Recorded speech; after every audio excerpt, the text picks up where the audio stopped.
சேலம் அருகே வீட்டில் இருந்தவர்களை கட்டிப்போட்டு கொள்ளையடித்த மங்கி குல்லா கொள்ளையர்கள் குறித்து தனிப்படை போலீசார் விசாரணை மேற்கொண்டு வருகின்றனர். இதுகுறித்த கூடுதல் தகவலை செய்தியாளர் தமிழ்ச்செல்வன் வழங்கிட கேட்கலாம். தமிழ்ச்செல்வன், கொள்ளையர்களை பிடிக்கக்கூடிய பணி தற்பொழுது எந்த நிலையில் உள்ளது? சேலம் வீராணம் அருகே உள்ள கோமாளி வட்டம் பகுதியை சேர்ந்தவர் பூமலை. இவரது மனைவி சின்ன பாப்பா இருவரும் இதே பகுதியில் செங்கல் சூளை வைத்து நடத்தி வருகிறார்கள். இந்த நிலையில் நேற்று நள்ளிரவு பூமலை வீட்டிற்கு அடையாளம் தெரியாத மங்கிக்குள்ள அணிந்த 4 பேர் கொண்ட கும்பல் வந்துள்ளது. பின்னர் வீட்டிற்கு வெளியே படுத்திருந்த பூமலையின் கைகால்களை வேஷ்டி துணியால் கட்டியுள்ளனர். இதில் விழித்துக் கொண்ட பூமலை சத்தமிட்டுள்ளார். அப்பொழுது அந்த கும்பல் பூமலையிடம் கத்தியை காட்டி மிரட்டியுள்ளது.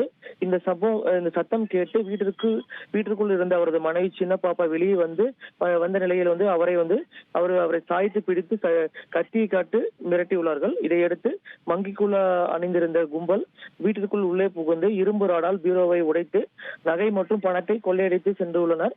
பின்னர் அங்கிருந்து சென்ற அந்த நபர்கள் நெடுஞ்சாலை அருகே சென்று அங்கு நிறுத்தப்பட்டிருந்த கார் மூலமாக தப்பி சென்றதாக கூறப்படுகிறது. இந்த சம்பவம் தொடர்பாக காவல்துறையினருக்கு தகவல் தெரிவித்ததை அடுத்து சம்பவ இடத்திற்கு விரைந்து வந்த அம்மாப்பேட்டை உதவி ஆணையாளர் தேன்மொழி தலைமையிலான வீராணம் காவல்துறையினர் கைரேகை நிபுணர்கள் மற்றும் மோப்பனாய் உதவியுடன் சோதனை நடத்தினர். மேலும் தனிப்படை அமைத்து இப்பகுதியில் உள்ள சிசிடிவி கேமராக்களை ஆய்வு செய்து விசாரணை மேற்கொண்டு வருகிறார்கள்.